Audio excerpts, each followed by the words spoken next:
ഈ സങ്കീർത്തനമാണ് നാം വായിച്ചുകൊണ്ടിരിക്കുന്നത്. अभी पिछले कुछ हफ्तों से इस भजन संहिता से हम मनन कर रहे हैं. സങ്കീർത്തനത്തെ പറ്റി മുഖവിരയായി ഞാൻ പറഞ്ഞ കാര്യങ്ങൾ എല്ലാവരും ഓർക്കുന്നു എന്ന് കരുതുന്നു. भूमिका के तौर से मैंने कहा हुआ बातों को आप सब जानते होंगे, याद करते होंगे करके मैं समझता हूँ. ഇന്ന് നാം വായിച്ച വാക്യങ്ങൾ 41 മുതൽ 48 വരെയുള്ള വാക്യങ്ങളാണ്. हमने आज 41 से लेके 48 तक वचनों को पढ़ा है. ഓരോ ഭാഗത്തിനും നമ്മൾ ഓരോ ഹെഡിങ് കൊടുത്താണ് പഠിച്ചുകൊണ്ടിരിക്കുന്നത്. और एक एक भाग का एक एक शीर्षक देखकर हम पढ़ते हैं. ഈ ഭാഗത്തിന് നാം ഇങ്ങനെ ഹെഡിങ് കൊടുക്കുവാൻ പോവുകയാണ്, റിയൽ ഫ്രീഡം അല്ലെങ്കിൽ യഥാർത്ഥ സ്വാതന്ത്ര്യം. इस भाग को हम इस प्रकार शीर्षक दे रहे हैं कि असली आजादी. ദൈവത്തിന്റെ കൽപ്പനകളും മനുഷ്യന്റെ സ്വാതന്ത്ര്യവും ശത്രുക്കളാണെന്ന വിചിത്രമായ ഒരു ചിന്താഗതി ഈ ലോകത്തിലുണ്ട്. परमेश्वर के उस कल्पनाएं, आज्ञाएं और मनुष्य की आजादी जो है वो एक विचित्र बात है करके, ये शत्रु है करके, दुश्मन है करके इस हम आमतौर से संसार में विचार करते हैं. അതുകൊണ്ട് ലോകക്കാരുടെ ഇടയിൽ ഇങ്ങനെ ഒരു ചിന്തയുണ്ട്, എനിക്ക് സ്വാതന്ത്ര്യം വേണം. इसीलिए लोगों के बीच में इस प्रकार एक विचार है कि मुझे आजादी की जरूरत है. എന്റെ സ്വന്തം കാര്യം ചെയ്യാൻ ഞാൻ ആഗ്രഹിക്കുന്നു. मैं मेरे इच्छा के अनुसार करना चाहता हूँ. എന്നാൽ ദൈവവചന പ്രകാരം ഇത് വളരെ തെറ്റായ ചിന്താഗതിയാണ്. और परमेश्वर के वचन के अनुसार ये सब गलत सोच है. എന്നാൽ 45-ാം വാക്യം വായിക്കുമ്പോൾ അതിൽ നിന്ന് നമുക്ക് മനസ്സിലാക്കുവാൻ കഴിയുന്നു, ദൈവത്തിന്റെ നിയമവും നമ്മുടെ സ്വാതന്ത്ര്യം അത് കൈകോർത്ത് നിൽക്കുന്നു എന്ന് മനസ്സിലാക്കുവാൻ കഴിയുന്നു. और 45वीं वचन जब हम पढ़ते हैं तो हम समझ सकते हैं कि परमेश्वर की उपदेश और हमारी आजादी जो है वो इस प्रकार मिलजुल कर खड़ा रहता है. എന്നാൽ ലോകത്തിൽ നിന്ന് അന്യപ്പെട്ടു നിൽക്കുന്ന ദൈവത്തിൽ നിന്ന് അന്യപ്പെട്ടു നിൽക്കുന്ന ലോകം ഈ വാക്യത്തെ ഒരുപക്ഷെ ഇങ്ങനെ തിരുത്തി എഴുതും. मगर परमेश्वर से या इस संसार से अलग रहने वाले इस प्रकार इस वचन को लिखते होंगे, ഞങ്ങൾ ദൈവത്തെ നിഷേധിച്ച് വിശാലതയിൽ നടക്കും. हम परमेश्वर को इनकार करते हुए विशाल रूप से चलेंगे. ദൈവത്തിന്റെ പ്രമാണങ്ങളെ ഞങ്ങൾ ഒടിച്ചു കളയും. परमेश्वर के उपदेशों को हम नाश कर देंगे. ഞങ്ങൾ ഞങ്ങളുടെ സ്വന്തം കാര്യം ചെയ്യാൻ പോകുന്നു. हम हमारे खुद के इच्छा के अनुसार कार्य करने जा रहे हैं. ഞങ്ങൾ എപ്പോഴും ഞങ്ങളുടെ സ്വന്തം കാര്യം ചെയ്യുവാൻ താല്പര്യപ്പെടുന്നു. हम अक्सर हमारे खुद के इच्छा के अनुसार आगे बढ़ने की इच्छा करते हैं. എന്നാൽ ദൈവവചന പ്രകാരം നമുക്ക് ഈ വിഷയത്തിന്റെ അടിസ്ഥാനത്തിലേക്ക് ഇറങ്ങാം. എന്താണ് യഥാർത്ഥമായ സ്വാതന്ത്ര്യം? परमेश्वर के वचन के अनुसार इसके नींव की ओर हम जाएंगे कि सच्ची रूप में असली आजादी क्या है. ലോകം, ദൈവത്തിൽ നിന്ന് അന്യപ്പെട്ട ലോകം സ്വാതന്ത്ര്യത്തെ കുറിച്ച് ഒരുപക്ഷെ ഇങ്ങനെ പറയുമായിരിക്കും. परमेश्वर से अलग हुआ इस संसार हो सकता है आजादी के बारे में इस प्रकार कहते होंगे, നിങ്ങൾ ചെയ്യാൻ ആഗ്രഹിക്കുന്ന ചെയ്യുന്നതും അത് പദവിയാണെന്നും ലോകം സ്വാതന്ത്ര്യത്തെ കുറിച്ച് പറയുമായിരിക്കും.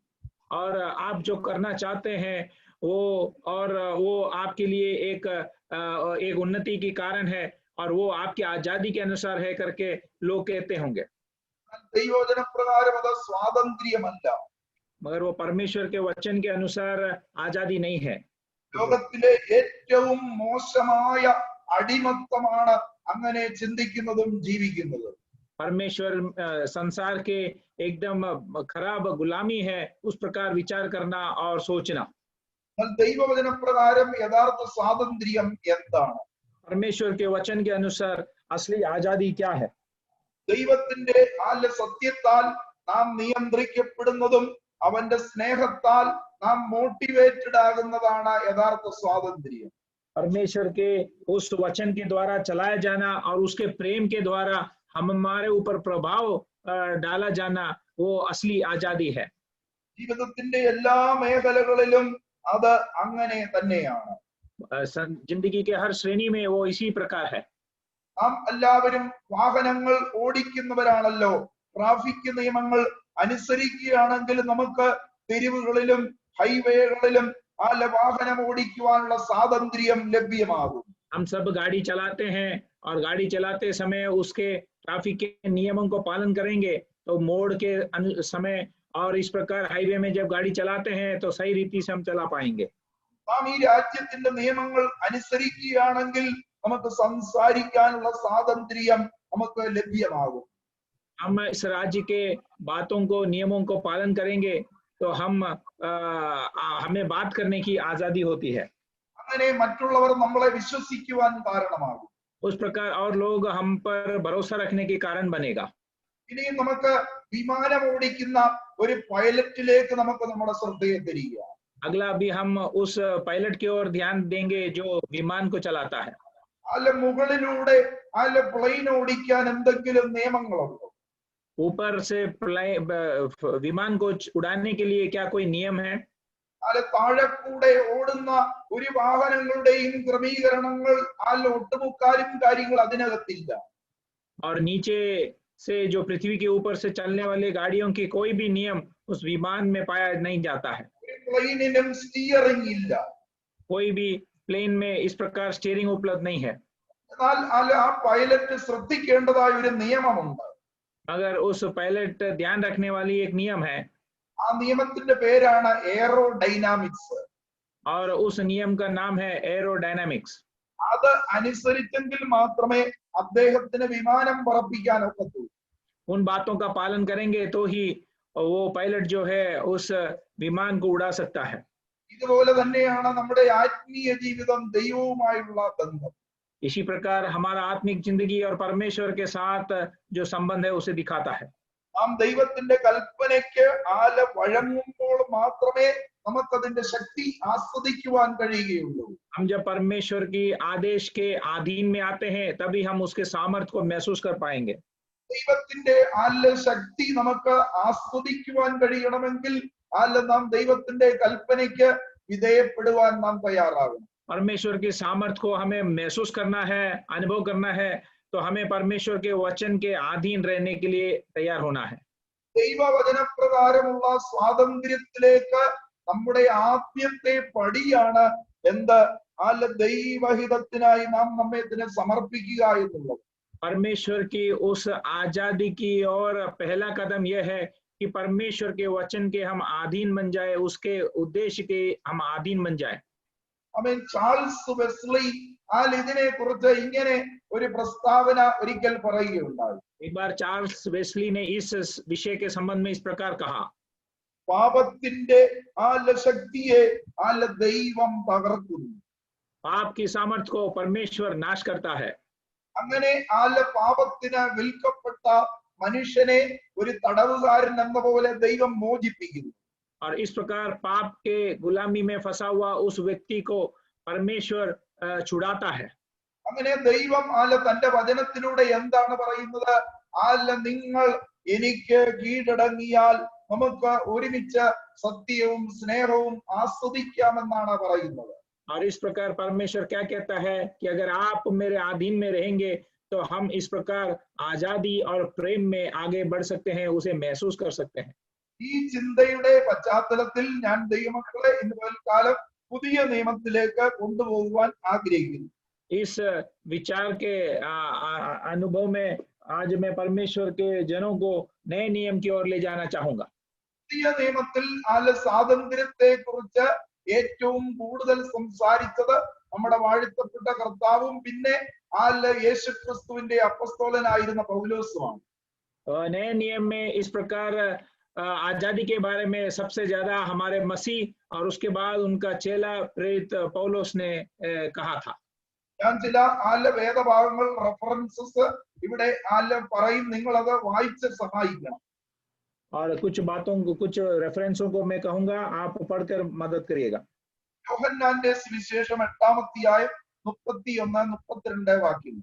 യോഹന്നാൻ रचित सुसमाचार 8वीं अध्याय उसकी 31 और 32वीं वचन.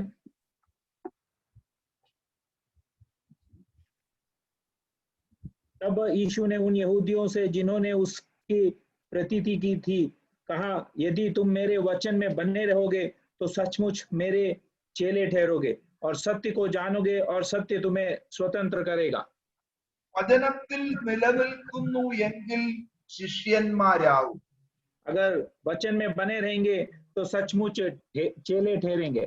കർത്താവ് നമ്മെ വിളിച്ച് വേർതിരിച്ചത് തെരഞ്ഞെടുത്തത് നാം അവന്റെ ശിഷ്യന്മാരാകുവാനാണ്. परमेश्वर ने हमें बुलाया है, चुना है, अलग किया है ताकि हम उनके चेले बने। അത് സാധാരണ ഒരു വിശ്വാസിയായി ക്രിസ്ത്യാനിയായി ജീവിക്കുവാനല്ല ദൈവം നമ്മെ കുറിച്ച് ആഗ്രഹിക്കുന്നത്. आमतौर से एक मसीह जिंदगी बिताने के लिए परमेश्वर हमारे जिंदगी के द्वारा नहीं चाहता है। ഗ്രേറ്റ് കമ്മീഷനിലെ നിയോഗവും അതായിരുന്നു, നിങ്ങൾ പുറപ്പെട്ട ലോകമെമ്പാടും സുവിശേഷം അറിയിക്കണം, വിശ്വസിക്കുന്നവരെ സ്നാനപ്പെടുത്തണം, ഉപദേശിക്കണം, അവരെ എന്റെ ശിഷ്യന്മാരാക്കാനാണ് കർത്താവ് പറഞ്ഞത്. और उस शिष्यों को जो महान आज्ञा दिया था उसका उद्देश्य भी यही था कि चेलों से मसीह ने कहा कि तुम जाकर मेरे लोगों संसार के चारों ओर जाकर मेरे नाम पर लोगों को चेले बनाओ और उन्हें बपतिस्मा दो। യേശുക്രിസ്തുവിന്റെ പരസ്യ ശുശ്രൂഷയിലെ പ്രസംഗങ്ങൾ നമ്മൾ വകതിരിച്ച് പഠിച്ചാൽ ഇത് നമുക്ക് നന്നായി മനസ്സിലാവും. हम यीशु मसीह के उस आम प्रचारों के जब हम सीखते हैं तो इन बातों को हम समझ सकते हैं। യേശുക്രിസ്തു തന്നോട് കൂടെ ഇരിക്കുവാനാണ് 12 അപ്പസ്തോലന്മാരെ അല്ലെങ്കിൽ 12 പേരെ തെരഞ്ഞെടുത്തതും അവരെ ശിഷ്യന്മാരാക്കുവാനാണ് കർത്താവ് ആഗ്രഹിച്ചത്. यीशु ने 12 अपोस्तलों को इस प्रकार चुना है ताकि वो उनके साथ बैठे और वो चेले बने। നമ്മെ ആരാണ് സ്വതന്ത്രരാക്കുന്നത്? എന്താണ് നമ്മെ സ്വതന്ത്രരാക്കുന്നത്? हमें कौन स्वतंत्र करता है और हमें किस बात आजादी देती है? ദൈവവചനത്തിന്റെ സത്യമാണ് നമ്മെ സ്വതന്ത്രരാക്കുന്നത്. परमेश्वर की वचन की सत्य हमें स्वतंत्र करता है। ദൈവവചനത്തിന്റെ ആകത്തുക എന്ന് പറയുന്നത് നമ്മുടെ കർത്താവായ യേശുവാണ്. इस जो परमेश्वर की वचन जो है वो पूरा हमारे मसीह को दर्शाता है। പീലാത്തോസിന്റെ മുമ്പിൽ നമ്മുടെ കർത്താവ് നിൽക്കുമ്പോൾ പീലാത്തോസ് കർത്താവിനോട് ചോദിക്കുന്നുണ്ട്, അല്ല നീ പറഞ്ഞതെല്ലാം സത്യമാണോ എന്ന് കൂടെ ചോദിക്കുന്നുണ്ട്. यीशु जब पिलातोस के सामने खड़ा था, पिलात यीशु से पूछता है बार बार कि क्या जो तूने बातें कहा है वो सब सच है? കഴിഞ്ഞ 3.5 വർഷക്കാലം താൻ പ്രസംഗിച്ചതും പറഞ്ഞതും എല്ലാം സത്യമാണ്. क्या पिछले 3.5 साल तूने जो प्रचार किया और जो बातें कही ये सब सच है? അവൻ പറഞ്ഞതെല്ലാം കള്ളമാണെന്നും പറഞ്ഞാണ് അവനെ പിടിച്ചു കെട്ടി അവിടെ കൊണ്ട് നിർത്തിയിരിക്കുന്നത്. यीशु ने जो बातें कहा वो सब झूठ कहा है करके दोष डालते हुए उसे इस प्रकार पकड़ा कर उस पिलात के सामने खड़ा किया है। പീലാത്തോസിനും ദൈവം ഒരു അവസരം കൊടുക്കുകയായിരുന്നു സത്യം അറിയുവാനും ആ സത്യത്താൽ സ്വതന്ത്രനാകുവാൻ. पिलात के जिंदगी में भी परमेश्वर एक मौका दे रहा था कि सच्चाई को जाने और उस सच्चाई के द्वारा वो स्वतंत्र हो जाए। ഞാൻ തന്നെ വഴിയും സത്യവും ജീവനും ആകുന്നു എന്ന് കർത്താവ് ഇതിനു മുമ്പ് പറഞ്ഞു കഴിഞ്ഞതാണ്. और इसके पहले भी मसीह ने कह चुका है कि मैं ही जीवन मार्ग और सत्य हूँ। ദൈവവചനവും കർത്താവായ യേശുവുമാണ് നമ്മെ സ്വതന്ത്രരാക്കുന്നത്. परमेश्वर का वचन और यीशु मसीह हमें आजादी देता है, स्वतंत्र करता है। ദൈവവചനത്തിന് മാത്രമേ നമുക്ക് പാപത്തിന്റെ ബന്ധനത്തിൽ നിന്ന് പൈശാചിക ബന്ധനത്തിൽ നിന്ന് നമ്മെ വിടുവിക്കുവാൻ കഴിയത്തുള്ളൂ. केवल परमेश्वर के वचन ही हमें शैतान के उस युक्तियों से और परमेश्वर के से छुड़ा सकता है और परमेश्वर के वचन भी हमें शैतान के उस युक्तियों से छुड़ा सकता है। നമുക്ക് മുന്നോട്ട് പോകാം. ഗലാത്യ ലേഖനം ഗലേഷ്യൻസ് 5:1 നമുക്ക് വായിക്കാം. ഗലാത്യ ലേഖനം 5:1 നമുക്ക് നോക്കാം. हम आगे की ओर बढ़ेंगे। गलातियों की पत्री 5 का 1 हम पढ़ेंगे।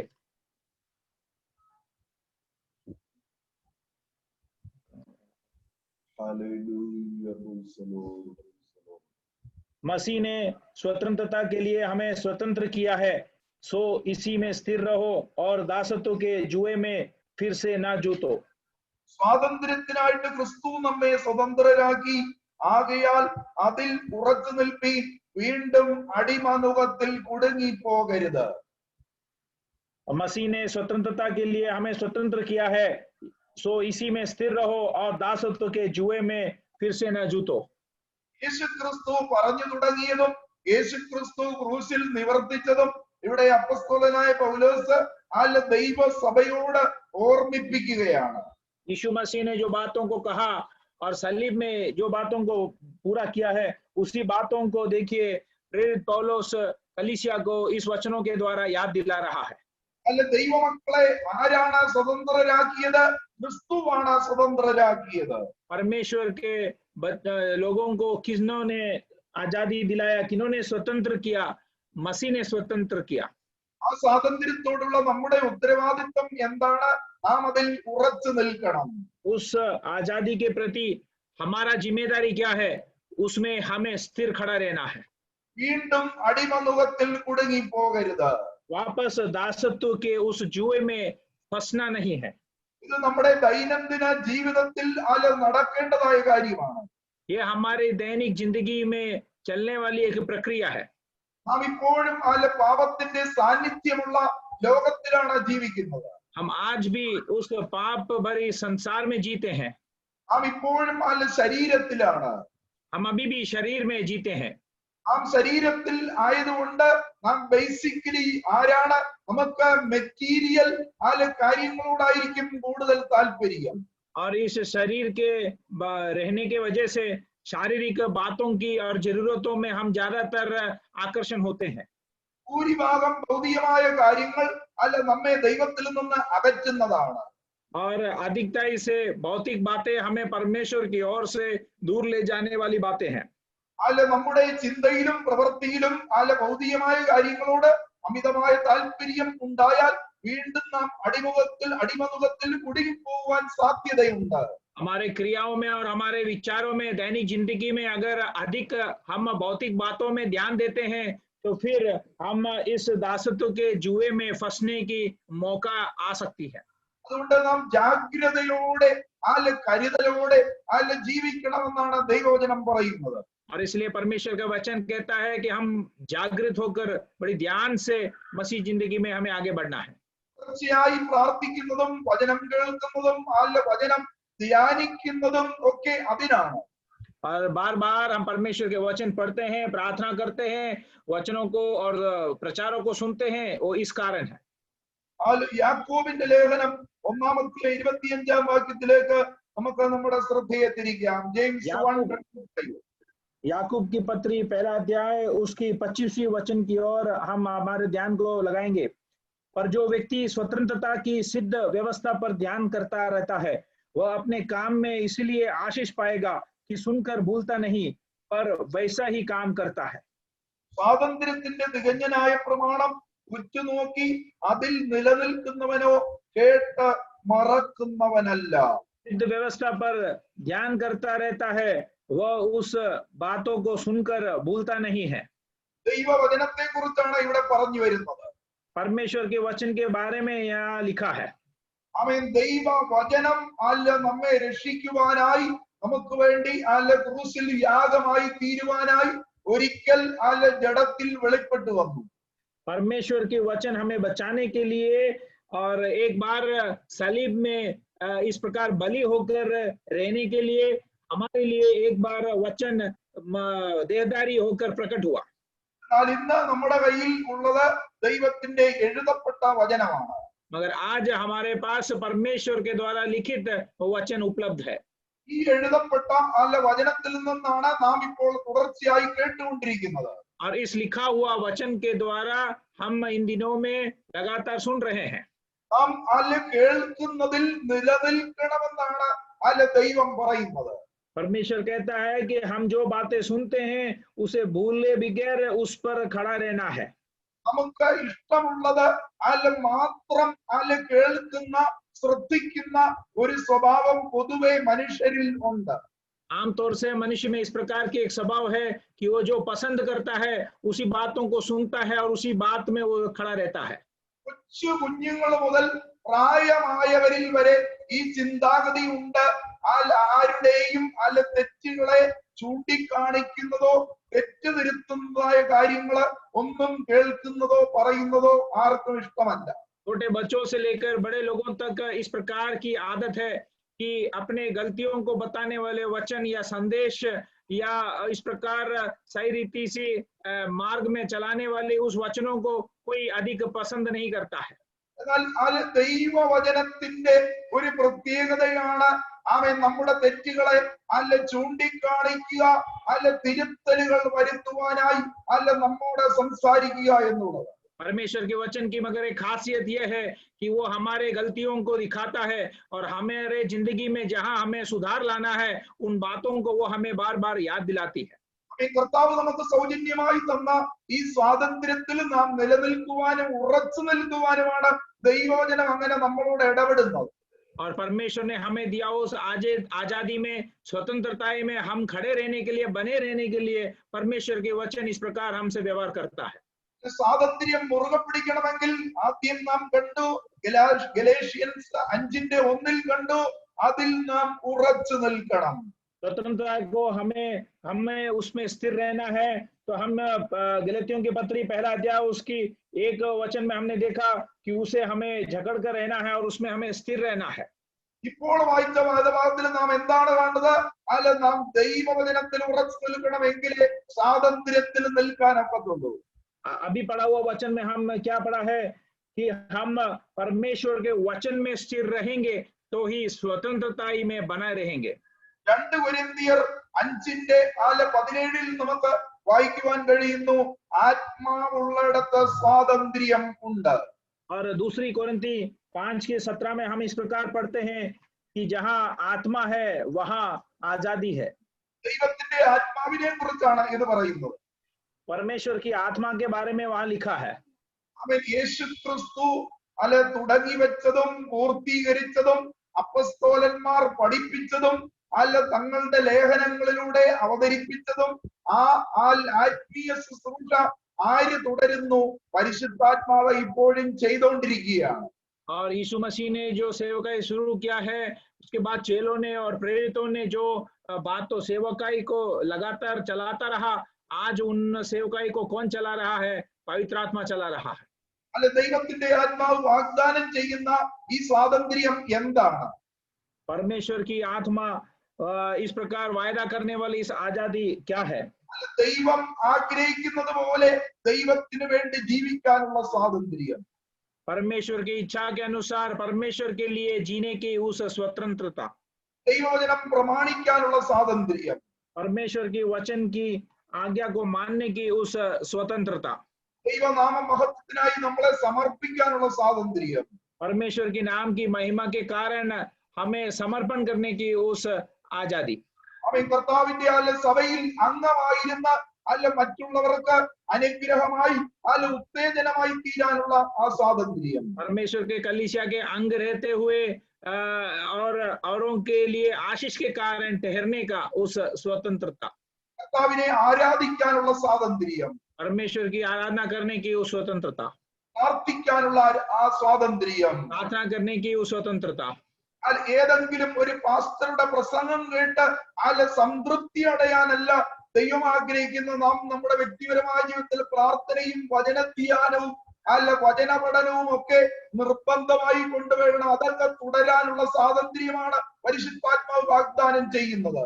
कोई किसी भी सेवक के प्रचार को सुनकर इस प्रकार हम तृप्त रहने के लिए आत्मा नहीं चाहता है कि आत्मा हमारे द्वारा ये चाहता है कि उससे बढ़कर हम परमेश्वर के साथ एक व्यक्तित्व संबंध में और उसके उपस्थिति को महसूस करते हुए प्रार्थना में और वचन के ध्यानों में मननों में लगातार रहते हुए आगे की ओर बढ़े। ശിഷ്യന്മാരെന്ന നിലയിൽ നാം നമ്മുടെ ഗുരുവിന്റെ പാദപീഠത്തിൽ നിന്ന് പഠിക്കണം. അങ്ങനെ പഠിക്കാനുള്ള സ്വാതന്ത്ര്യമാണ് പരിശുദ്ധാത്മാവ് വാഗ്ദാനം ചെയ്യുന്നത്. और इस प्रकार चेले होने के नाते हमारे गुरु के पैरों के तले रहकर वचनों को सीखना है और हम चेले होने के नाते इन बातों को परमेश्वर हमारे द्वारा चाहता है। അല്ല തനിയെ ഇരുന്ന് ആത്മാവിൽ ആരാധിക്കാനുള്ള, അന്യഭാഷയിൽ പ്രാർത്ഥിക്കാനുള്ള, സംസാരിക്കാനുള്ള സ്വാതന്ത്ര്യമാണ് പരിശുദ്ധാത്മാവ് വാഗ്ദാനം ചെയ്യുന്നത്. हमारे अकेलेपन की अवस्था में हम रहकर परमेश्वर से प्रार्थना करने के लिए अन्य अन्य भाषाओं में उसकी स्तुति और आराधना करने की जो सामर्थ्य है पवित्र आत्मा हमें स्वतंत्रता के द्वारा देती है। നമുക്ക് പരസ്യ സ്ഥലത്ത് കർത്താവിന് വേണ്ടി ധൈര്യമായി അല്ല നിൽക്കാൻ കഴിയണമെങ്കിൽ നാം ഇപ്രകാരമുള്ള സ്വാതന്ത്ര്യം നാം എക്സർസൈസ് ചെയ്യുന്നവരായിരിക്കണം. खुले जगहों में परमेश्वर के नाम की गवाही ठहरने के लिए, परमेश्वर के सुसमाचार को ऐलान करने की सामर्थ्य अगर हमें प्राप्त होना है तो इस प्रकार की आजादी को हमें उपयोग करना है। ഞാൻ വീണ്ടും നിങ്ങളെ യോഹന്നാന്റെ സുവിശേഷം 8-ാം അധ്യായം ത്തിലേക്ക് കൊണ്ടുപോകാൻ ആഗ്രഹിക്കുന്നു. അതിന്റെ 36-ാമത്തെ വാക്യം വായിക്കാം. ജോൺ 8:36.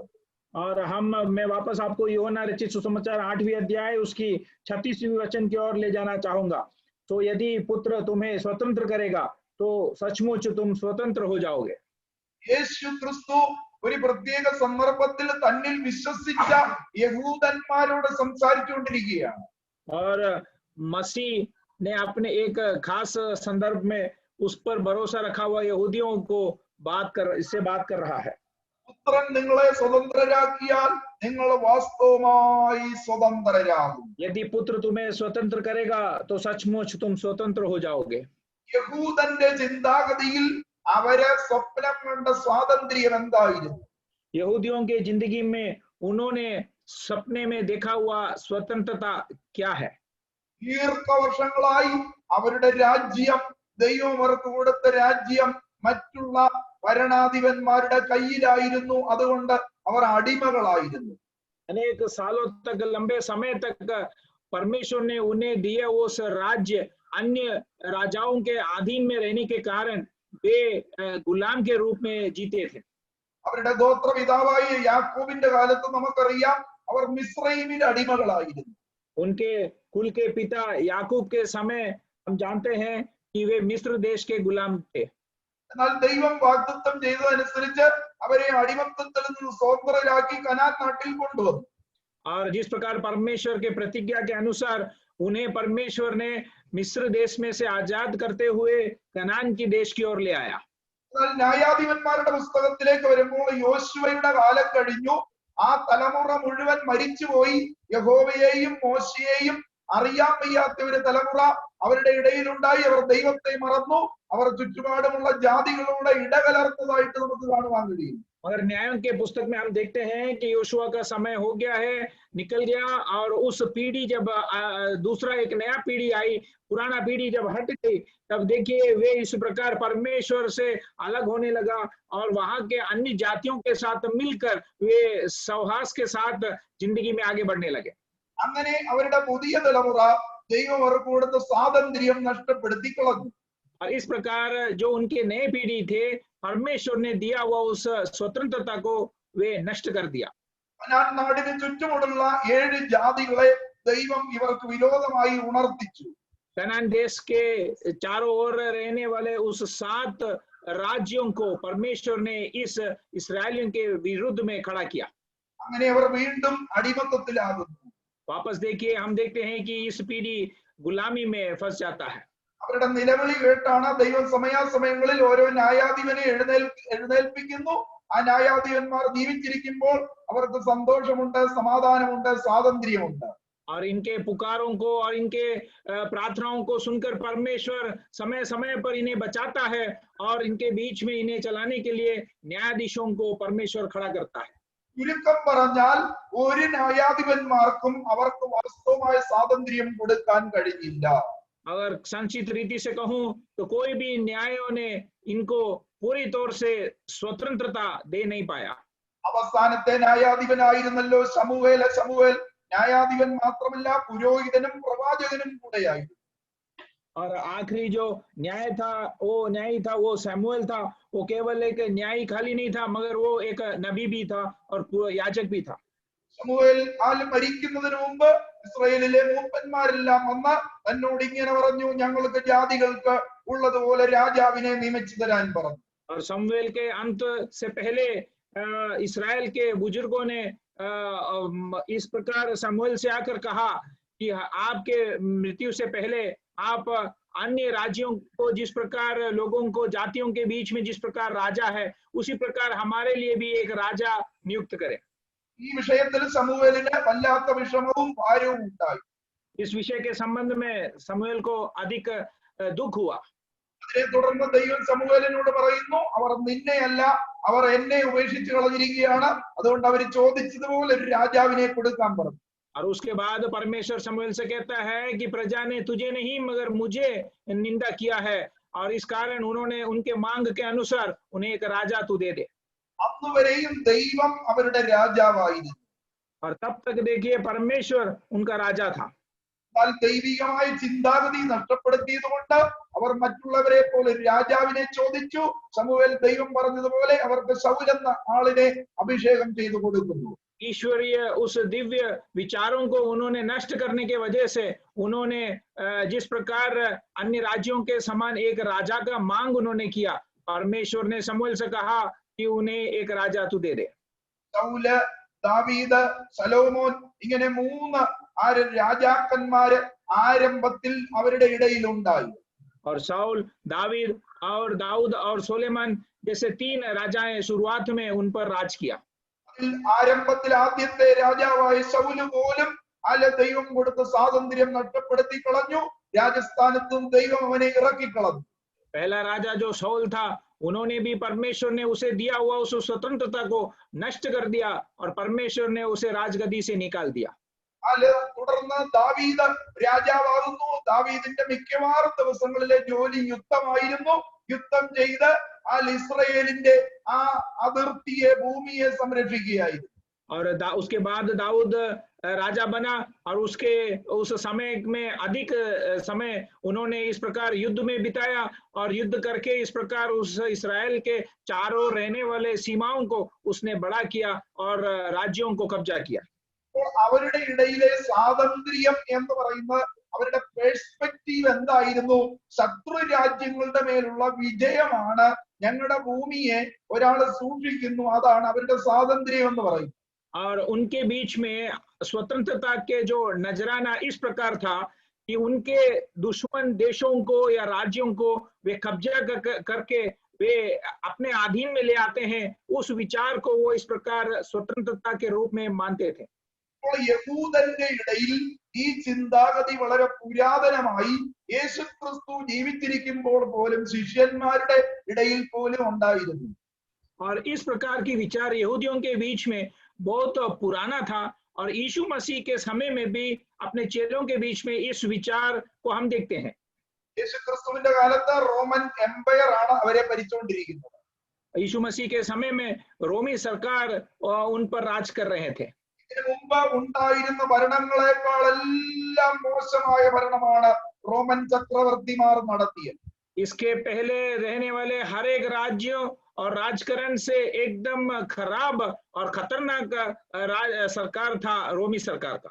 മോസ്റ്റ് കറപ്റ്റഡ് ആയിട്ടുള്ള ചക്രവർത്തിമാരെയാണ് നമുക്ക് അവരുടെ ഇടയിൽ കാണുവാൻ കഴിയുന്നത്. उनके बीच में एकदम भ्रष्ट और एकदम खराब इस प्रकार के चक्रवर्तियों को हम देखते थे। സർക്കാരിന്റെ ട്രഷറി മുഴുവൻ തങ്ങളുടെ വ്യക്തിപരമായ ആവശ്യങ്ങൾക്ക് വേണ്ടി, ആനന്ദങ്ങൾക്ക് വേണ്ടി ചിലവഴിച്ച് മതിമറന്ന് ജീവിക്കുന്നവരായിരുന്നു അവരിൽ ഭൂരിഭാഗം പേരും. और उस सरकार में अधिकताई लोग जो थे वे सरकार के उस खजाना से पैसा धन अपने मर्जी के हिसाब से अपने इस प्रकार अपने इच्छाओं के अनुसार इस प्रकार सुख विलासों के लिए वे खर्चा करने वाले लोग थे। അപ്പോൾ തന്നെ അവരാണ് ദൈവം എന്ന് പറയുന്നവരും അവരെ ജനങ്ങളെല്ലാം ആരാധിക്കണമെന്നും ആവശ്യപ്പെടുന്നവരായിരുന്നു. उसी के साथ वे खुद अपने आप को भगवान मानते थे और वे चाहते थे कि वहां के प्रजा उन्हें आराधना करे। അവരുടെ പൊതുവായ പേരാണ് കൈസർ, കൈസർ എന്ന് വിളിക്കുന്നത്. और आमतौर से उन्हें कैसर करके बुलाते थे। അപ്പോൾ പാലസ്തീൻ മുഴുവൻ റോമൻ ഭരണകൂടത്തിന്റെ അടിമത്തത്തിലായിരുന്നു. और इस प्रकार पालेस्तीन पूरा रोमी सरकार के अधीन में था। അതുകൊണ്ടാണ് യഹൂദന് ഒരാഗ്രഹം ഉണ്ടായിരുന്നു, ഞങ്ങളുടെ മശിയ വരും, ഞങ്ങളെ പെട്ടെന്ന് ഈ റോമൻ ഭരണകൂടത്തിന്റെ ആധിപത്യത്തിൽ ഞങ്ങളെ വിടുവിക്കുമെന്നാണ് അവർ പഠിപ്പിച്ചതും പറഞ്ഞുകൊണ്ട് നടന്നത്. और इसलिए यहूदी इस प्रकार सिखाता था और बोलकर चल फिरता था कि हमारे मसीहा आएगा और हमें इस गुलामी से अलग करेगा और हमें एक राज्य देगा। അതുകൊണ്ടാണ് കാലിത്തൊഴുത്തിൽ പിറന്ന യേശുവിനെ അവർക്ക് അംഗീകരിക്കുവാൻ അവർക്ക് മനസ്സില്ലാതെ പോയത്. और इस प्रकार इसीलिए यीशु का जन्म में यीशु ने जो उस स्टेबल में जन्म लिया उस प्रकार यीशु को वे स्वीकार नहीं कर पाए। അവരുടെ സ്വപ്നത്തിൽ ഉള്ള മെസ്സായ ഒരിക്കലും ഒരു പശുശാലയിൽ ജനിക്കാൻ പറ്റത്തില്ല. उनके कल्पना के अनुसार जो मसीहा है वो कभी भी एक पशु स्थल में जन्म नहीं ले सकता था। അവര് സ്വപ്നം കാണുന്ന മെസ്സായ എവിടെ ജനിക്കണം? ഒന്നുകിൽ ഹെരോദിന്റെ വീട്ടിൽ ജനിക്കണം, അല്ലെങ്കിൽ ഏതെങ്കിലും റോമൻ എംപയറിന്റെ വീട്ടിൽ ജനിക്കണം. वे अपने कल्पनाओं में जो मसीहा थे वो मसीह इस प्रकार कोई गौशाला में नहीं मगर रोमियों के उस राज्य महल में पैदा होना चाहिए। അവരുടെ സ്വപ്നം എന്താണ്? അവരുടെ സ്വാതന്ത്ര്യം എന്താണ്? അത് രാജ്യത്തിന്റെ സുരക്ഷ മാത്രമാണ്. और उनका सपना क्या था? उनका इच्छा क्या थी कि उनकी राज्य का संभालना। എന്നാൽ അല്ല, ദൈവം വാഗ്ദാനം ചെയ്യുന്ന സ്വാതന്ത്ര്യം എന്ന് പറയുന്നത് അതല്ല, പാപത്തിൽ നിന്നുള്ള സ്വാതന്ത്ര്യമാണ്.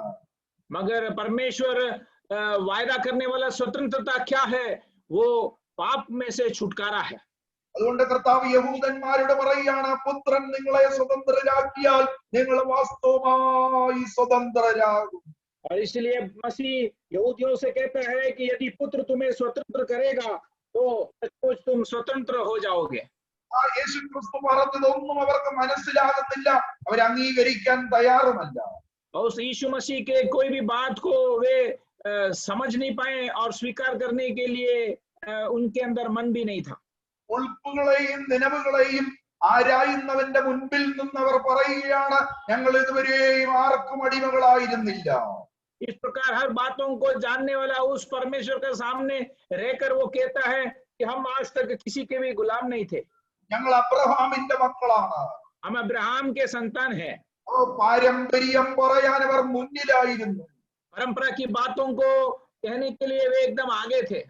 അടിമത്തത്തിൽ കിടന്നുകൊണ്ട് തന്നെ അവർ പറയുകയാണ്, ഞങ്ങൾ അടിമകളല്ല. वे गुलामी में रहने के समय भी कहते हैं कि हम गुलामी में नहीं है। നാം ഏതിനോട് തോൽക്കുന്നുവോ നാം അതിന് അടിമയാണ്. हम जिस बातों से हारते हैं हम उसके अधीन बन जाते हैं, गुलाम रह जाते हैं। ഏതെങ്കിലും ബലഹീനതകൾക്കോ പാപ സ്വഭാവങ്ങളോടോ നാം തോൽക്കുന്നുവോ നാം നിശ്ചയമായി നാം അതിന് അടിമയാണ്. हम कोई भी पाप की अवस्था में या कोई भी गलत बातों में हम हार जाते हैं, स्वभाव में हार जाते हैं, तो हम निश्चित रूप से उस स्वभाव के गुलाम हो जाते हैं। അവൻ അത് തന്നെയാണ് കയീനോട് ദൈവം പറഞ്ഞത്, പാപം നിന്റെ വാതിൽക്കൽ കിടക്കുന്നു. उसी बात को परमेश्वर ने कईन से कहा कि पाप तेरे द्वार में पड़ा है, നീ അതിനെ കീഴടക്കണം. और तुझे उससे उस पर प्रबल होना है। അവൻ പാപം നിന്നെ കീഴടക്കരുത്. पाप तुझ पर प्रबल नहीं होना है। അത് സ്വാതന്ത്ര്യത്തെ കുറിച്ച് പറയുമ്പോഴാണ് അല്ല പാപത്തെ കുറിച്ച് പറയുന്ന, പാപത്തോട് പ്രാണത്യാഗത്തോളം എതിർത്ത് നിൽക്കണമെന്ന്. और स्वतंत्रता के बारे में कहते हैं तब पाप के विषय में कहता है कि पाप के विरुद्ध हमें हमारे प्राण के जाने तक विरोध करके खड़ा रहना है। നമുക്ക് മുന്നോട്ട് പോകാം. ഗലാത്യ ലേഖനം 5:13-14 വാക്യങ്ങൾ നമുക്ക് ഇനിയും നോക്കാം. हम आगे बढ़ेंगे। गलातियों की पत्री 5वीं अध्याय उसकी 13वीं और 14वीं वचन हम पढ़ेंगे। हे भाइयों, तुम स्वतंत्र होने के लिए बुलाए गए हो, परंतु ऐसा न हो कि यह स्वतंत्रता शारीरिक कामों के लिए अवसर बने, वरन प्रेम से एक दूसरे के दास बनो, क्योंकि सारी व्यवस्था इस एक ही बात में पूरी हो जाती है कि तू अपने पड़ोसी से अपने समान प्रेम रख। ഗലാത്യ ലേഖനം 5:13-14 സഹോദരന്മാരെ, നിങ്ങൾ സ്വാതന്ത്ര്യത്തിനായി വിളിക്കപ്പെട്ടിരിക്കുന്നു. നമ്മുടെ വിളി ദൈവ വിളിയാണ്, സ്വർഗീയ വിളിയാണ്. അതിനകത്തെ മുഖ്യ ഘടകമാണ് ഈ സ്വാതന്ത്ര്യം എന്ന് പറയുന്നത്. और गलातियों की पत्री 5वीं अध्याय उसकी 13वीं और 14वीं वचन हमने पढ़ा है कि हम स्वतंत्र होने के लिए बुलाया गया है, और हमारे इस स्वतंत्रता में इस प्रकार परमेश्वर के बुलाया हुआ उसमें एक महत्वपूर्ण बात है। ഈ സ്വാതന്ത്ര്യം കൊണ്ട് നാം എന്ത് ചെയ്യരുത്, എന്ത് ചെയ്യണമെന്ന് തുടർന്ന് പറയുകയാണ്. ജഡത്തിന് അവസരമാക്കാതെ സ്നേഹത്തിൽ അന്യോന്യം സേവിപ്പീൻ. इस स्वतंत्रता के साथ आगे और क्या करना है क्या नहीं करना है के बारे में नीचे कहता है कि यह स्वतंत्रता शारीरिक कामों के लिए अवसर ना बने और प्रेम से एक दूसरे के दास बनो। എല്ലാവരെയും സ്നേഹിക്കാനുള്ള സ്വാതന്ത്ര്യം. हर एक से प्रेम करने का एक स्वतंत्रता.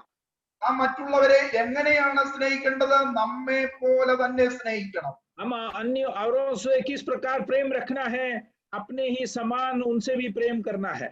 ഇതിനാണ് ദൈവം നമ്മെ സ്വതന്ത്രരാക്കിയത്. इस कारण परमेश्वर ने हमें स्वतंत्र बनाया है. അതിനാണ് ദൈവം നമ്മുടെ കണ്ണുകളെ തുറന്നത്. और इस कारण परमेश्वर ने हमारे नजरों को खोला है. നമ്മുടെ ബാഹ്യമായ കണ്ണുകൾ കൊണ്ട് നമുക്ക് ഈ ലോകത്തിന്റെ കാര്യങ്ങൾ മാത്രമേ കാണാൻ കഴിയുള്ളൂ, മനസ്സിലാകത്തുള്ളൂ. हमारे बाहरी आंखों से केवल इस संसार की बातों को देख सकते हैं, समझ सकते हैं. എന്നാൽ നമ്മുടെ ആന്തരികമായ കണ്ണുകൾ കൊണ്ട് മാത്രമേ നമുക്ക് ദൈവത്തിന്റെ കാര്യങ്ങൾ മനസ്സിലാക്കുവാനും കാണുവാനും കഴിയുള്ളൂ. मगर केवल हमारे आंतरिक नजरों से हम परमेश्वर के बातों को देख सकते हैं, समझ सकते हैं. അവൻ ആന്തരികമായ കണ്ണുകൊണ്ട് കാണുമ്പോഴാണ് ഈ സ്വാതന്ത്ര്യത്തിന്റെ വില നമുക്ക് മനസ്സിലാകും. और आंतरिक नजरों से जब हम देखते हैं तब इस स्वतंत्रता की उस मूल्य को, महत्व को हम समझ सकते हैं. അവൻ ഈ സ്വാതന്ത്ര്യം യഥാർത്ഥമായി കാണുവാൻ നമ്മെ സഹായിക്കുവാനാണ് പരിശുദ്ധാത്മാവ് നമ്മിൽ വന്ന് വസിക്കുന്നത്. और इस स्वतंत्रता सच्ची रूप से देखने के लिए, हमें समझाने के लिए पवित्र आत्मा हमारे अंदर निवास करती है. പുതിയ നിയമത്തിൽ നിന്ന് ഒന്ന് രണ്ട് വാക്യങ്ങളിലൂടെ വായിച്ച് ചില കാര്യങ്ങൾ പറഞ്ഞ് ഈ സന്ദേശം ഇവിടെ അവസാനിപ്പിക്കാൻ ആഗ്രഹിക്കുന്നു. नए नियम से और एक दो वचनों को पढ़कर इस संदेश को यहाँ बंद करना चाहूंगा. ലേഖനം 3-ാം അധ്യായം 12-ാം വാക്യം, എഫീഷ്യൻസ് 3:12. एफिसियन की पत्री 3री अध्याय उसकी 12वीं वचन, जिसमें हमको उस पर विश्वास रखने से हियाव और भरोसा से निकट आने का अधिकार है. इसलिए അവനിൽ ആശ്രയിച്ചിട്ട് അവങ്കലുള്ള വിശ്വാസത്താൽ നമുക്ക് ധൈര്യവും പ്രവേശനവും ഉണ്ട്. ഈ സ്വാതന്ത്ര്യത്തിന്റെ മറ്റൊരു ബെനഫിറ്റ് ആണ് ഇത്. ദൈവത്തിൽ ആശ്രയിക്കുവാനും ദൈവസന്നിധിയിൽ പ്രവേശിക്കുവാനുള്ള ധൈര്യം നമുക്ക് നൽകിയിരിക്കുകയാണ്. इस स्वतंत्रता का दूसरा एक फायदा यह है कि परमेश्वर पर विश्वास रखने के लिए और हियाव और भरोसा पाने के लिए और उस पर भरोसा रखने के लिए हमें अधिकार दिया है, हमें सहायता करता है. സമയാസമയങ്ങളിൽ ദൈവസന്നിധിയിൽ ചെല്ലുവാനുള്ള ആ ധൈര്യവും പ്രവേശനവും എല്ലാം നമുക്ക് വാഗ്ദാനം ചെയ്യുന്ന സ്വാതന്ത്ര്യമാണ് ദൈവം നൽകിയിരിക്കുന്നത്. हमें समय पर परमेश्वर के उस उपस्थिति में जाने के लिए, उसके पास प्रवेश करने के लिए हमें हियाव देता है इस स्वतंत्रता. റോമാലേഖനം 6:22, റോമൻസ് 6:22 വായിച്ചാണ്. रोमियों के पत्री 6:22, क्योंकि उनका अंत तो मृत्यु है, परंतु अब पाप से स्वतंत्र होकर और परमेश्वर के दास बनकर तुमको फल मिला, जिससे पवित्रता प्राप्त होती है और उसका अंत अनंत जीवन है. യേശുക്രിസ്തു പറഞ്ഞു തുടങ്ങിയതും പഠിപ്പിച്ചതും ഇവിടെ അപ്പോസ്തലനായ പൗലോസ് ഈ ഭാഗത്ത് വിശദമാക്കിയാണ്, എക്സ്പ്ലെയിൻ ചെയ്യുകയാണ്. यीशु मसीह ने सिखाए हुए उन बातों को प्रेरित पौलुस इस वचन के द्वारा और गहरे रूप में बता रहा है.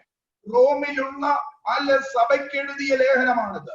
रोम में रहने वाले उस कलीसिया को लिखा हुआ पत्री है ये. റോമൻ എംപയറിന്റെ ക്യാപിറ്റൽ ആയിരുന്നല്ലോ റോം. വളരെ ലോക പ്രശസ്തമായ ഒരു പട്ടണമായിരുന്നു റോം. അവിടെ ഉടലെടുത്ത സഭയോടാണ് പറയുന്നത്, പാപത്തിൽ നിന്ന് സ്വാതന്ത്ര്യം പ്രാപിച്ച്. रोमी सरकार का राजधानी था रोम, और बहुत उस समय के प्रसिद्ध उस जो शहर में स्थापित एक कलीसिया को, रोमी कलीसिया को इस प्रकार रोमी पत्री लिख रहा है कि इस प्रकार तुम पाप से स्वतंत्र होकर. യഥാർത്ഥമായ സ്വാതന്ത്ര്യം എന്താണ്? അത് പാപത്തിൽ നിന്നുള്ള സ്വാതന്ത്ര്യമാണ്. सच्चे रूप में स्वतंत्रता क्या है? वो पाप से मुक्त करने वाली स्वतंत्रता है. പാപത്തിൽ നിന്നും സ്വാതന്ത്ര്യം പ്രാപിച്ചവർക്ക് മാത്രമേ ദൈവത്തിന്റെ ദാസന്മാരായിരിക്കാൻ കഴിയത്തുള്ളൂ. जो जन परमेश्वर के जो जन पाप से स्वतंत्र होता है, वे ही परमेश्वर के दास बनकर जी सकते हैं. അങ്ങനെ പ്രാപിച്ചവർക്ക് അതിന്റെ ഫലം എന്താണ്? വിശുദ്ധീകരണവും അതിന്റെ അന്തം നിത്യജീവനുമാകുന്നു. उस प्रकार दास बनकर जीने वालों का फल क्या है? वो पवित्रता और अनंत जीवन है. സ്വാതന്ത്ര്യം പ്രാപിച്ചവർക്ക് മാത്രമേ നിത്യജീവൻ കിട്ടത്തുള്ളൂ. स्वतंत्रता जो प्राप्त किए हैं वे ही केवल अनंत जीवन के वारिस हो सकते हैं. പാപത്തിൽ ജീവിക്കുന്ന ഒരുത്തർക്കും പാപത്തിൽ തുടരുന്ന ഒരുത്തർക്കും ഈ വിശുദ്ധീകരണവും നിത്യജീവനും ലഭിക്കത്തില്ല. पाप में जिंदगी बिताने वाले और पाप में बढ़ने वाले कोई किसी को भी इस अनंत जीवन प्राप्त नहीं होगा. അതുകൊണ്ട് നാം എത്ര ജാഗ്രതയോടെ എത്ര സുബോധത്തോടെ നാം നമ്മുടെ ആത്മീയ ജീവിതം ക്രിസ്തീയ ജീവിതം നയിക്കണം. और इसलिए हमें कितना ध्यान से और जागरूक होते हुए हमारे मसीह जिंदगी में हमें आगे बढ़ना है. പത്രോസ് 2:16 ഫസ്റ്റ് പീറ്റർ 2:16 पहला पत्रोस 2:16 और अपने आप को स्वतंत्र जानो और अपनी इस स्वतंत्रता को बुराई के लिए आड़ ना बनाओ, परंतु अपने आप को परमेश्वर के दास समझकर चलो.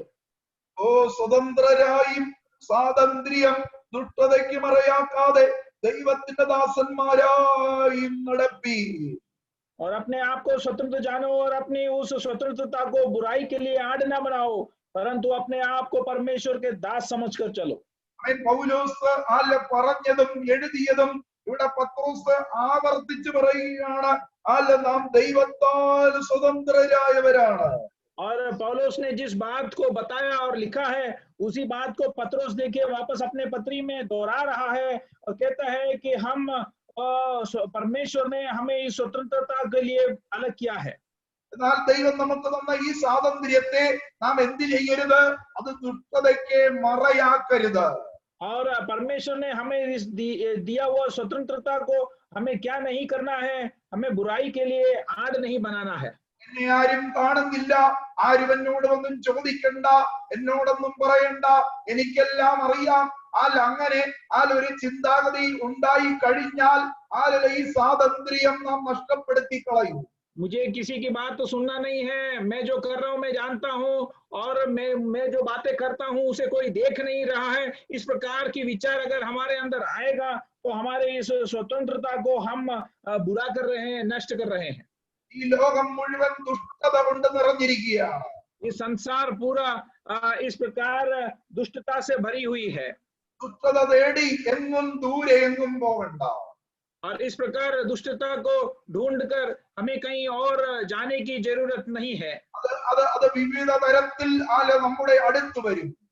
और विभिन्न प्रकार से रूप से वो हमारे नजदीक आता है.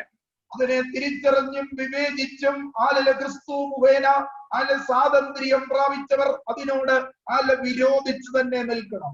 और उस बातों को समझकर परखकर परमेश्वर पर भरोसा रखने वाले उस पाप के विषय के विरोध ही खड़ा रहना है. നാം ദൈവത്തിന്റെ ദാസന്മാരാണ്. हम परमेश्वर के सेवक हैं. നാം ദൈവത്തിന്റെ ദാസന്മാരാണെന്ന് ആരെയാ വിളിക്കുന്നത്? പാസ്റ്റേഴ്സിനെ വിളിക്കുന്നത്. हम परमेश्वर के सेवक होकर पासवानों को बुलाते हैं. എന്നാൽ ഇവിടുത്തെ അർത്ഥം അതൊന്നുമല്ല. വിശ്വാസിയും പാസ്റ്ററും എല്ലാം ദൈവത്തിന്റെ ദാസന്മാരാണ്. मगर यहाँ का अर्थ जो है वो ऐसे नहीं है. विश्वासी कण और पासवान सब एक ही अर्थ में बुलाया गया है. എല്ലാവരുടെയും ഉത്തരവാദിത്തമാണ് ഈ സ്വാതന്ത്ര്യത്തെ മുറുകെ പിടിക്കുക എന്നുള്ളത്. और सबका जिम्मेदारी ये है कि स्वतंत्रता को इस प्रकार झगड़ कर रहे. ആരും ലോകത്തോട് അനുരൂപരാകരുതെന്ന് പൗലോസ് അതുകൊണ്ടാണ് പറയുന്നത്. और इसलिए प्रेरित पौलुस हमसे कहता है कि कोई भी इस संसार के अनुरूप ना बने. ദൈവഹിതം തിരിച്ചറിയുവാൻ പൗലോസ് അതുകൊണ്ടാണ് പറയുന്നത്. और इसलिए परमेश्वर के हित को पहचानने के लिए प्रेरित पौलुस हमें याद दिलाता है. ദൈവത്തിന്റെ ഹിതം തിരിച്ചറിഞ്ഞെങ്കിൽ മാത്രമേ ലോകവും ദൈവവും തമ്മിലുള്ള വ്യത്യാസം നമുക്ക് മനസ്സിലാകത്തുള്ളൂ. और इस प्रकार परमेश्वर के इच्छा को हमारे जिंदगी में हम समझ पाएंगे तो ही इस संसार और परमेश्वर की बातों के बीच में जो अंतर है वो हम समझ पाएंगे. ദൈവം നമുക്ക് തന്ന സ്വാതന്ത്ര്യം അതെത്ര പ്രാധാന്യം അറിയിക്കുന്നതാണ്. परमेश्वर ने हमें दिया हुआ उस स्वतंत्रता वो कितना महत्व है. അവസാനമായി ഒരു വാക്യം കൂടെ ഞാൻ വായിക്കട്ടെ. കൊലോസ്യ ലേഖനം 1-ാം അധ്യായം 21 മുതൽ 23 വരെയുള്ള വാക്യങ്ങൾ. और आखिरी में मैं एक और वचन पढ़ना चाहूंगा. कुलोसियों के पत्री 1 अध्याय उसकी 23 से लेकर 25वें वचन तक. 21 से 23 तक. 21 से लेकर 23 तक. और उसने अब उसकी शारीरिक देह में मृत्यु के द्वारा तुम्हारा भी मेल कर लिया, जो पहले निकाले हुए थे और बुरा कामों के कारण मन से बैरी थे, ताकि तुम्हें अपने सम्मुख पवित्र और निष्कलंक और निर्दोष बनाकर उपस्थित करे। यदि तुम विश्वास की नींव पर दृढ़ बने रहो और उस सुसमाचार की आशा को जिसे तुमने सुना है ना छोड़ो, जिसका प्रचार आकाश के नीचे की सारी सृष्टि में किया गया और जिसका मैं पौलुस सेवक बना। നാം ഗലാത്യ ലേഖനത്തിൽ നിന്ന് വായിച്ചല്ലോ, ആത്മാവുള്ളിടത്ത്, സോറി, 2 കൊരിന്ത്യൻസിൽ നമ്മൾ വായിച്ചു ആത്മാവുള്ളിടത്ത് സ്വാതന്ത്ര്യമുണ്ടെന്ന്. हमने दूसरे कुरिन्थियों के पत्री में पढ़ा कि जहां आत्मा है वहां स्वतंत्रता है। അല്ല, നാം മുമ്പേ ആരായിരുന്നു? ദുഷ്പ്രവൃത്തികളാൽ മനസ്സുകൊണ്ട് അകന്നവരും ദൈവത്തിന്റെ ശത്രുക്കളുമായിരുന്നു. हम पहले कौन थे कि हम शारीरिक तौर से मृत्यु के द्वारा और हमारे क्रियाओं के द्वारा परमेश्वर से अलग रहने वाले थे, बैरी थे। എന്നാൽ ദൈവം നമ്മളെ എന്തിനാണ് സ്വതന്ത്രമാക്കിയത്? നമ്മെ അവന്റെ മുമ്പിൽ വിശുദ്ധരും നിഷ്കളങ്കരും കുറ്റമില്ലാത്തവരുമായി നിർത്താനാണ്. और परमेश्वर ने हमें क्यों स्वतंत्र दिया है, आजाद दिया है, बनाया है, ताकि हम उनके सामने पवित्र और निष्कलंक और निर्दोष बनकर उपस्थित रहे। അതിനെ മുഴുവൻ ചിലവും വഹിച്ചത് പിതാവായ ദൈവമാണ്. और उसका पूरा खर्चा पिता परमेश्वर ने सहा है। സ്വന്തം പുത്രനെ ആദരിക്കാതെ നമുക്കെല്ലാവർക്കും വേണ്ടി അവൻ ഏൽപ്പിച്ചു കൊടുത്തു. अपने एकलौता पुत्र को आदर नहीं करते हुए हम सब के लिए उन्होंने सौंप दिया। അല്ല, തന്റെ പുത്രനെ മരണത്തിനായി ഏൽപ്പിച്ചു കൊടുത്തു. और अपने एकलौता बेटे को मृत्यु के लिए उन्होंने सौंप दिया। ആമേൻ. ദൈവവും മനുഷ്യനും തമ്മിലുള്ള ഇടയിലുള്ള ആ എൻമിറ്റി, ആ ശത്രുത്വത്തെ നീക്കിക്കളഞ്ഞു. मनुष्य और परमेश्वर के बीच में जो बैर था, उस बैर को उन्होंने हटा दिया। ഇതിനെ ഇവിടെ ഉപയോഗിച്ചിരിക്കുന്ന പദമാണ് നിരപ്പ്. നിരപ്പ്, റെക്കൺസിലിയേഷൻ അല്ലെങ്കിൽ നിരപ്പ് എന്ന് പറയുന്ന പദം. और उस शब्द को यहाँ उपयोग किया गया है कि मिलाप, मेल मिलाप कर कर उन्हें लिया है। ഒരു ശത്രുവിനെ തന്നോട് അടുപ്പിക്കുന്നതിന് ഉപയോഗിച്ച പദമാണ് റെക്കൺസിലിയേഷൻ അല്ലെങ്കിൽ നിരപ്പ്. एक दुश्मन को अपने नजदीक ले आने के लिए उपयोग किया हुआ शब्द है मेल कर लिया। ഇങ്ങനെ ദൈവത്തോട് നിരപ്പ് പ്രാപിക്കാനായിട്ട് നമ്മൾ ഒന്നും ചെയ്തില്ല, നമ്മൾ എന്ത് ചെയ്താലും നടക്കത്തുമില്ല. इस प्रकार परमेश्वर के साथ मेल पाने के लिए हमने कुछ किया नहीं है, और अगर हम कुछ करेंगे तो उसके द्वारा मेल प्राप्त भी नहीं कर पाएंगे। ചുമതലയും വഹിച്ചത് ദൈവമാണ്. मगर उसका जिम्मेदारी परमेश्वर ने लिया। അല്ല, പിതാവായ ദൈവത്തിന്റെ ഹിതം പൂർണ്ണമായി നടപ്പിലാക്കുവാൻ പുത്രൻ തമ്പുരാൻ അതിന് തയ്യാറായി. पिता परमेश्वर की इच्छा को पूरी तौर से अमल में ले आने के लिए पुत्र यीशु मसीह तैयार हो गया। ഇവിടെയും പറയുന്നുണ്ട് നമ്മൾ നിലനിൽക്കണമെന്ന് പറയുന്നുണ്ട്. और यहाँ भी कहता है कि हमें दृढ़ बना रहना है। ഇളകാതെ നിൽക്കണം, അടിസ്ഥാനപ്പെട്ടവരായി നിൽക്കണം. इस प्रकार नेव पर दृढ़ से बना रहना है, इस प्रकार हिले बिगैर हमें रहना है। സ്ഥിരതയുള്ളവരായി നിൽക്കണം. स्थिरता के साथ हमें खड़ा रहना है। വിശ്വാസത്തിൽ നിലനിൽക്കണം. विश्वास में हमें बने रहना है। അങ്ങനെ അവന്റെ മുമ്പിൽ നിൽക്കും. उस प्रकार हम उसके सामने खड़े रहेंगे। ഇപ്പോൾ നാം പരിശുദ്ധാത്മാവിലാണ് കർത്താവിന്റെ മുമ്പിൽ നിൽക്കുന്നത്. इस प्रकार आज हम पवित्र आत्मा के द्वारा परमेश्वर के सामने खड़े हैं। എന്നാൽ ഒരു ദിവസം വരുന്നു നാം അക്ഷരീകമായി അവന്റെ മുമ്പിൽ നാം നിൽക്കേണ്ടവരാണ്. मगर एक दिन आ रहा है जब हम साफ रीति से उसके सामने चेहरे को देखते हुए खड़ा रहना है। അതിനുള്ള തയ്യാറെടുപ്പിലാണ് നാം ഇവിടെ ജീവിക്കുന്നത്. और उसके लिए तैयार होने के समय के वजह से हम इस संसार में जी रहे हैं। നമുക്ക് നമ്മുടെ മുമ്പിൽ വെച്ചിരിക്കുന്ന ഓട്ടം സ്ഥിരതയോടെ ഓടണമെന്ന് അതുകൊണ്ടാണ് ഇബ്രായ ലേഖന കർത്താവ് പറയുന്നത്. और इसलिए इब्रानी के पत्री में लेकर कहता है कि हमारे सामने रखा हुआ उस दौड़ को स्थिरता के साथ हमें पूरा करना है। കേട്ട വചനത്തിന് മുൻപാകെ നമുക്ക് നമ്മെ ഇതിനെ സമർപ്പിക്കാം. सुने हुए वचन के सामने अपने आप को नम्र करेंगे, समर्पण करेंगे। ഈ വചനങ്ങളാൽ നമ്മെ അനുഗ്രഹിക്കുമാറാകട്ടെ. वचनों के द्वारा परमेश्वर हमें